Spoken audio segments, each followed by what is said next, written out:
Bismillahirrahmanirrahim. Assalamualaikum warahmatullahi wabarakatuh. Salam sejahtera bagi kita semua. Salam Om Swastiastu, Namo Buddhaya, salam kebajikan. Perkenalkan, saya Muhammad Muhaimin, SPD MSc, merupakan dosen program studi pendidikan geografi, Fakultas Keguruan dan Ilmu Pendidikan, Universitas Lambung Mangkurat.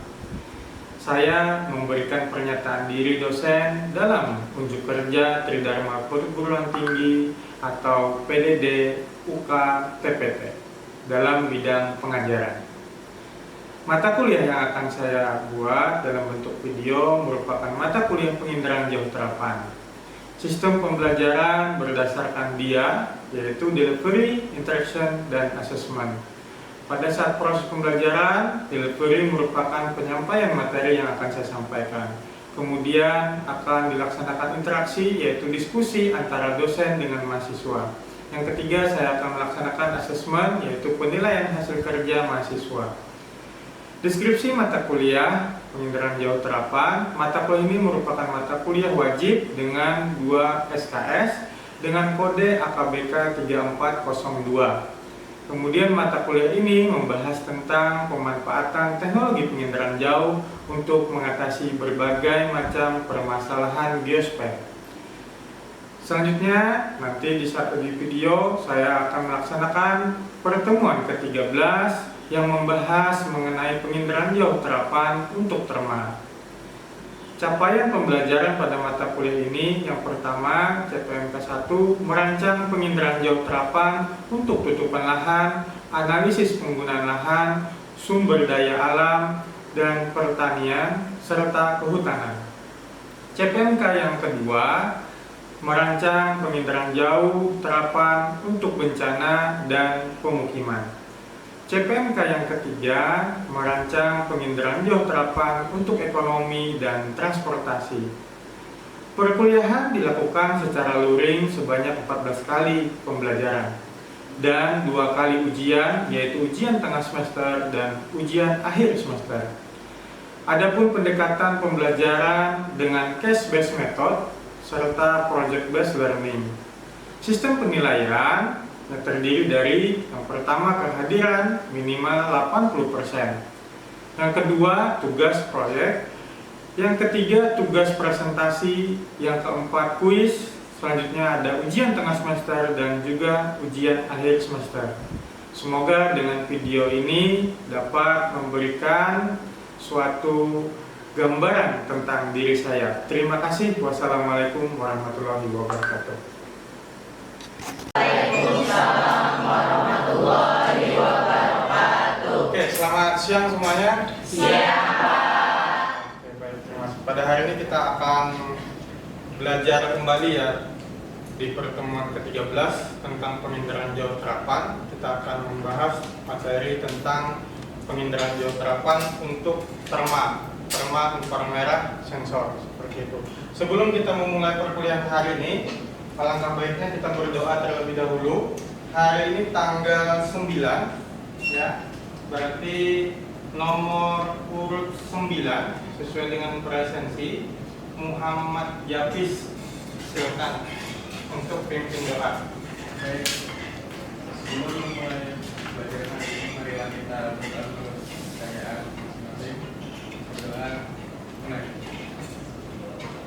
Doa selesai. Baik, terima kasih sudah memimpin doa. Selanjutnya akan Bapak presensi dari pertemuan ke-13 ini. Satu Hati Telang Banua. Hadir Pak. Angga Fitriana. Tidak Oh, hadir. sakit ya. Ya, Pak. Juhar Latifah. Hadir, Pak. Oke. Siti Aisyah. Hadir, Pak. Era ini Hadir, Pak. tentang penginderaan jauh terma, seperti itu ya, sesuai dengan materi yang akan kita sampaikan pada hari ini. Sebelum masuk ke materi, ada satu tayangan yang akan kalian simak sekitar kurang lebih 2 menit. Silahkan disimak dengan baik-baik ya.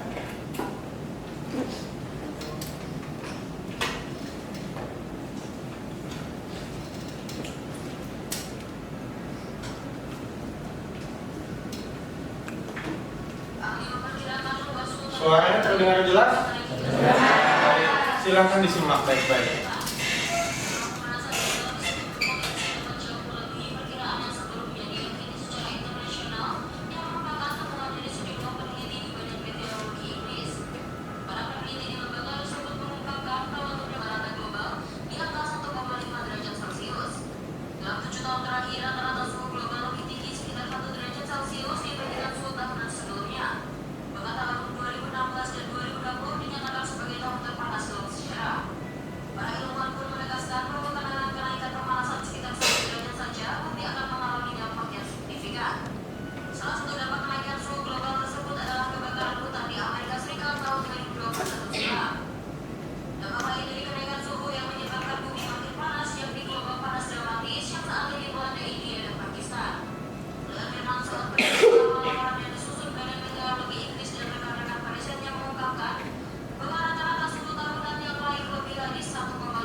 Oke, baik. Terima kasih semua yang sudah menyimak.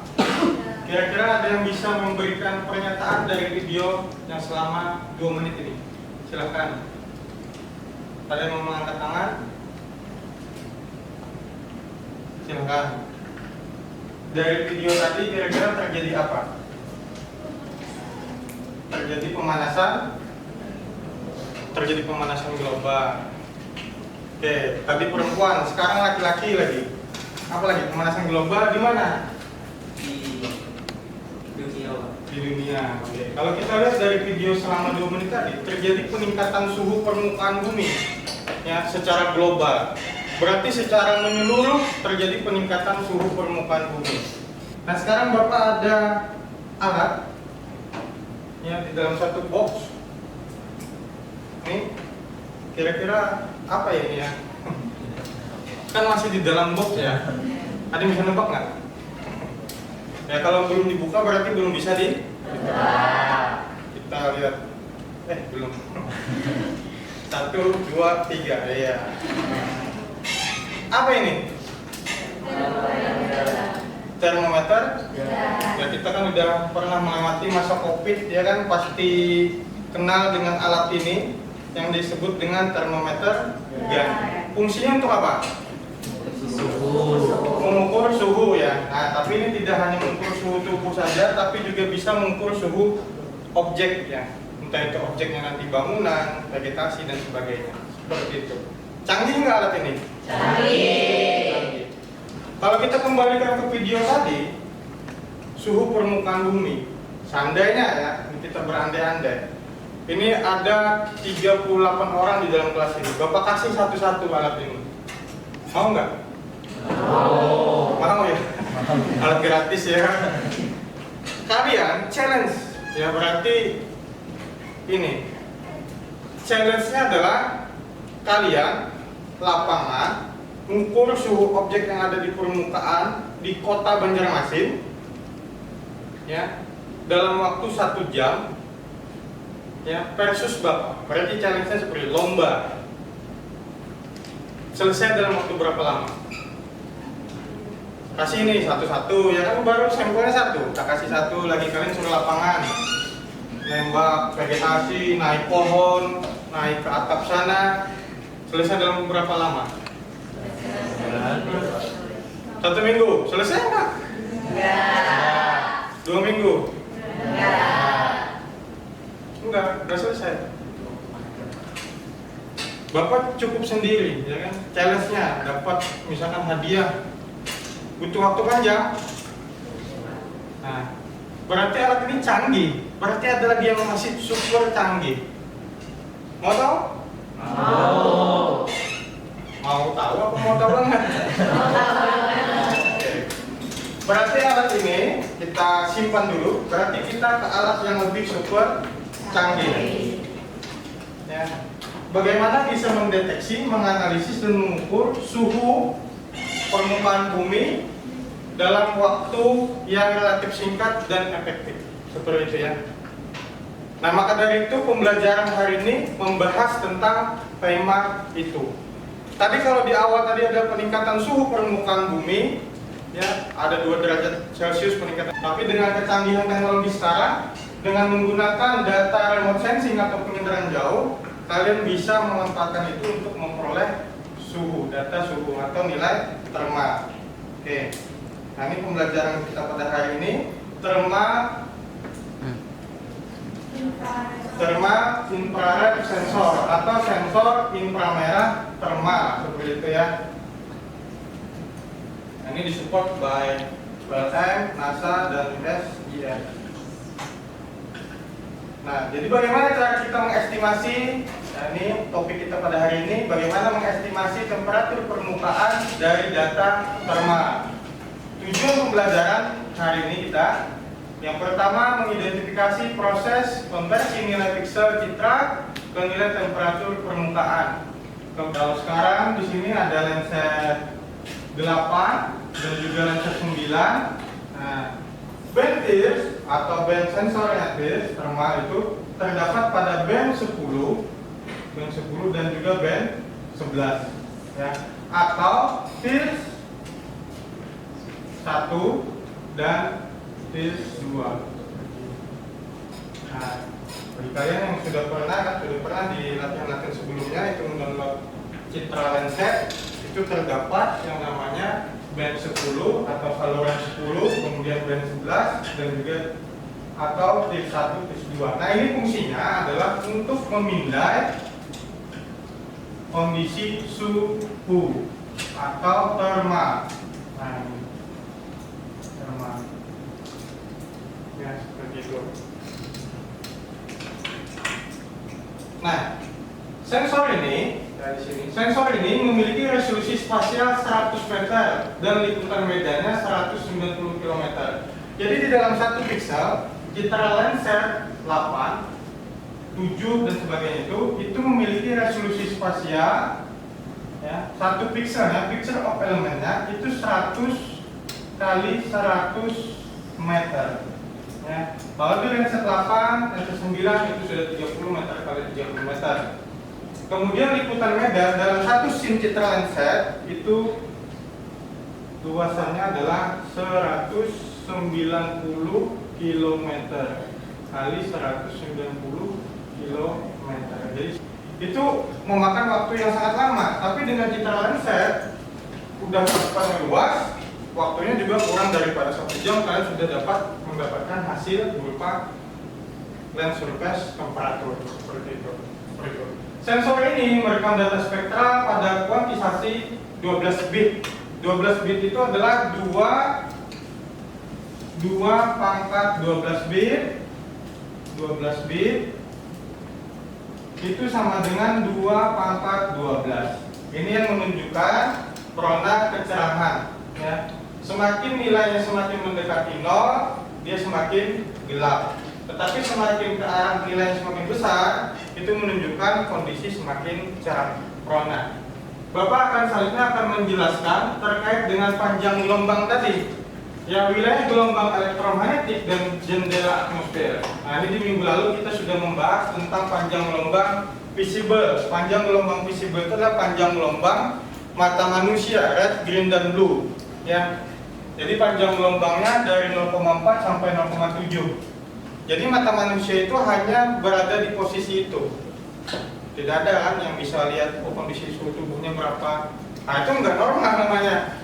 Seperti itu ya. Nah, sedangkan yang kita bahas pada hari ini itu berada di posisi ini, termal inframerah. Posisinya berada di 10 mikrometer. Nah, jadi di sini remote sensing itu berada di visible sampai dengan microwave. Ya, jadi di sini batasannya.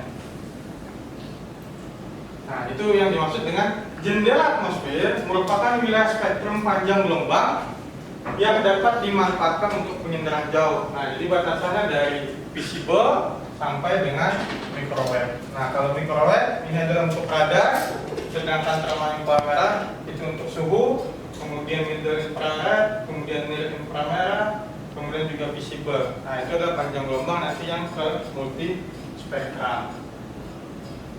Nah, lenset, karena kita akan membahas hari ini adalah lenset, jadi banyak sebenarnya ya citra satelit yang mengusung data thermal. Sebenarnya tidak hanya Landsat, Modis juga ada. Tapi kenapa kita harus belajar Landsat? Nanti di minggu berikutnya kita juga akan belajar tentang Modis.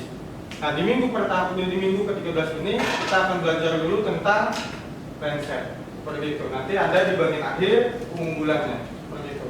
Yang pertama, Landsat adalah program pertama yang diusulkan untuk memantau data permukaan bumi dari luar angkasa.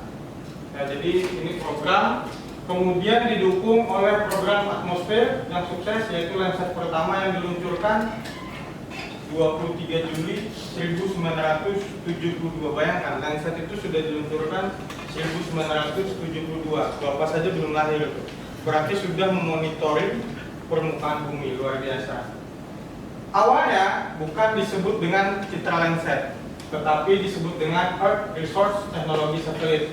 Ya, ini berarti dia terkait dengan sumber daya. Ya, jadi sumber daya alam, ya, terkait dengan teknologi satelit ini memantau, memonitoring sumber daya alam yang ada di permukaan bumi.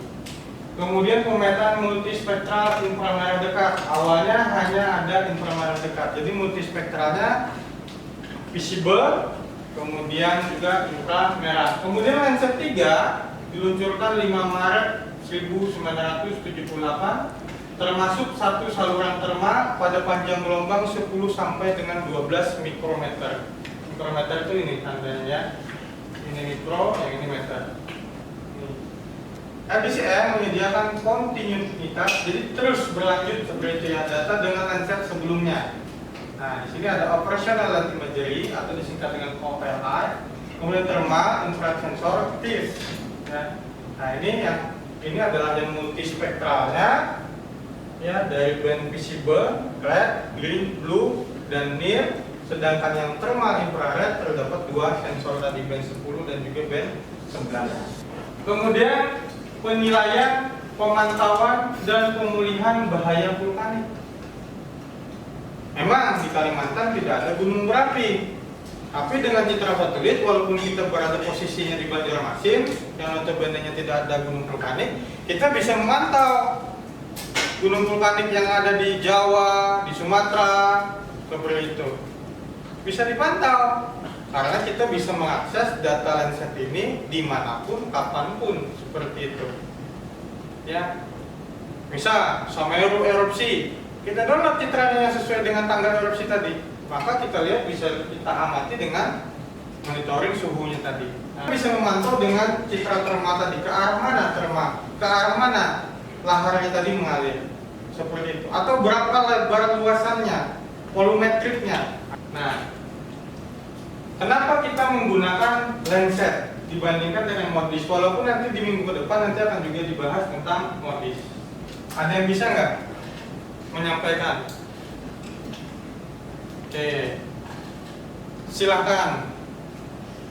Dari gambar itu kira-kira yang sebelah kiri dan kanan, gambar A, gambar B, kira-kira terdapat perbedaan apa?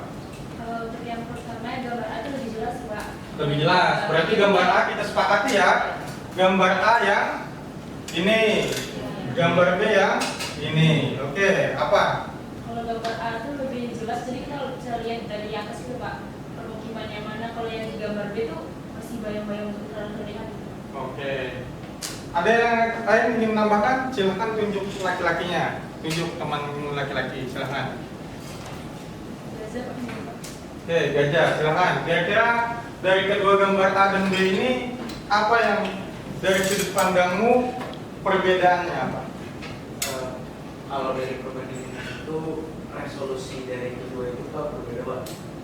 Kalau yang di sebelah gambar A itu Ya. resolusi suasana lebih tinggi, Oke. sedangkan yang di gambar B itu rendah Pak. Oke, ya. Nah, ini ya ada bahan sumber belajar kalian. Ya, ini merupakan artikel yang Bapak tulis. Ya, di sini terkait dengan thermal ada beberapa. Ini semuanya ada yang terindeks Scopus, ada juga yang proceeding terindeks Scopus. Yang pertama di sini the density of the urban green space effect on thermal comfort.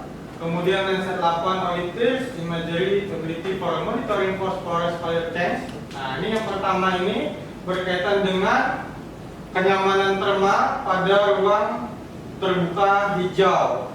Ya, semuanya sudah duduk di kelompoknya masing-masing? Sudah. Ya.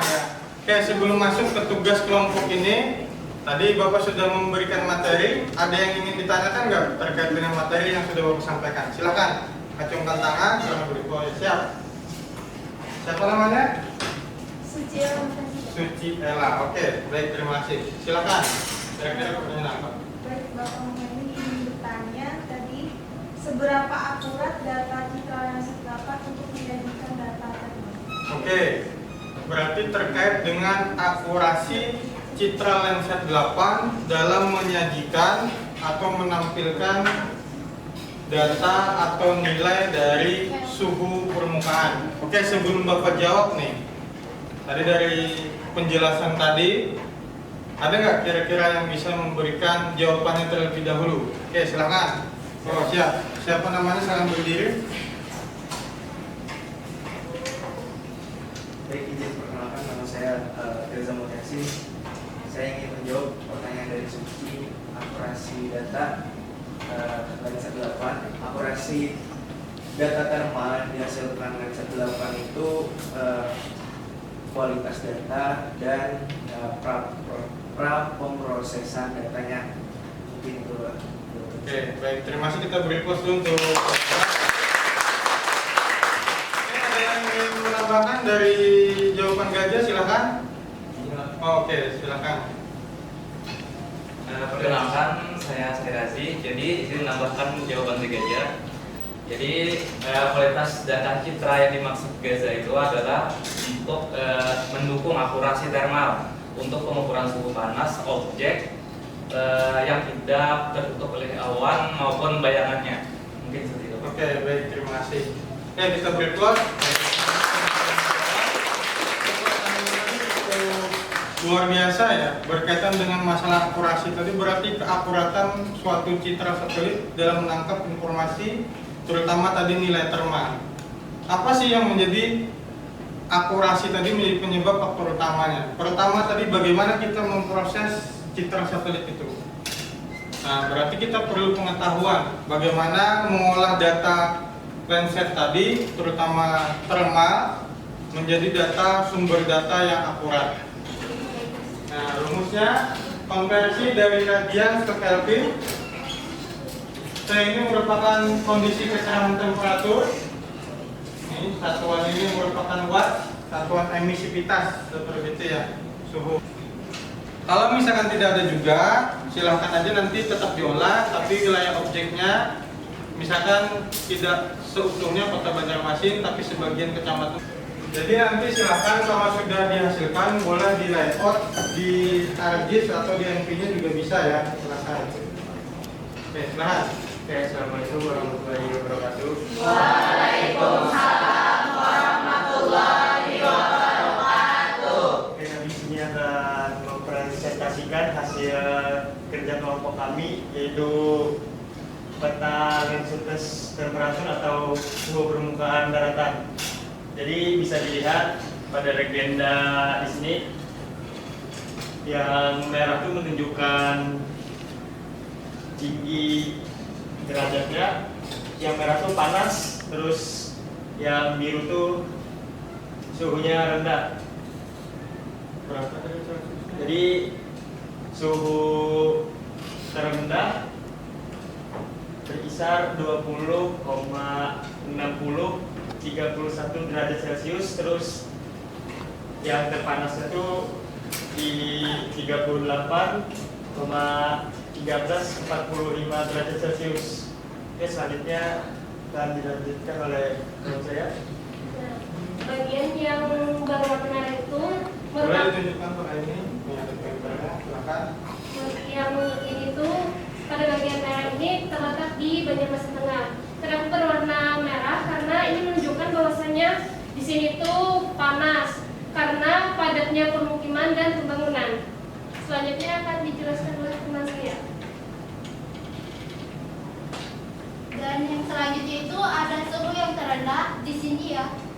Di sini kenapa ditandai dengan suhunya rendah? Dikarenakan banyaknya vegetasi.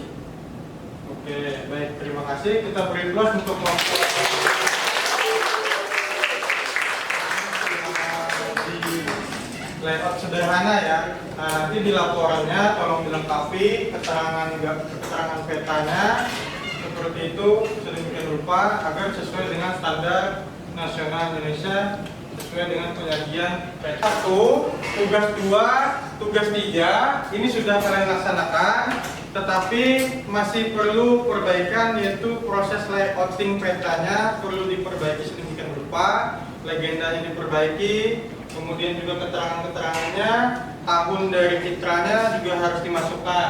Kemudian nanti poin keempat, hitung dan sajikan statistik deskriptif dari citra temperatur permukaan, itu ada di bagian bahan ajar Bapak. Kemudian yang kelima, sajikan citra dalam bentuk gradasi warna untuk menunjukkan perbedaan dan distribusi temperatur permukaan. Pertama di sini pendahuluan, nah latar belakang jelas, tujuan dan rumusan masalah sesuai, ini mendapatkan poin 10. Tinjauan pustaka, jadi kalian harus merujuk ke tinjauan pustaka terbaru pada Pansi. Tadi sudah ada Bapak sampaikan juga, baik itu buku maupun dari artikel Bapak atau bahkan artikel-artikel yang up to date, silakan.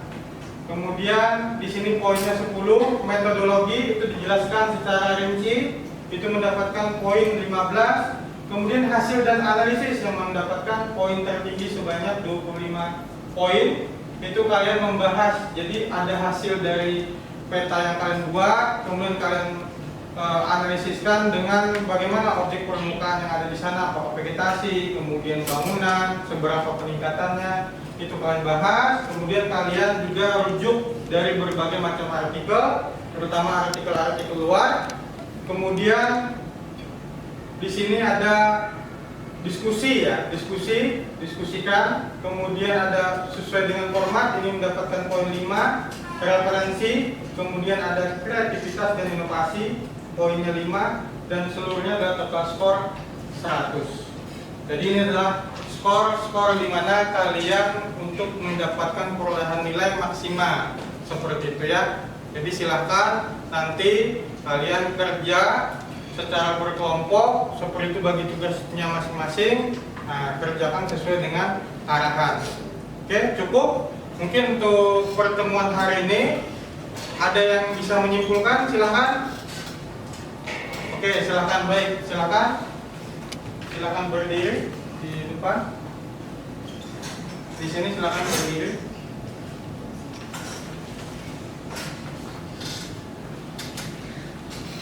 Terima kasih Bapak atas kesempatannya. Izinkan saya merangkum apa saja yang telah didapatkan pada pembelajaran hari ini.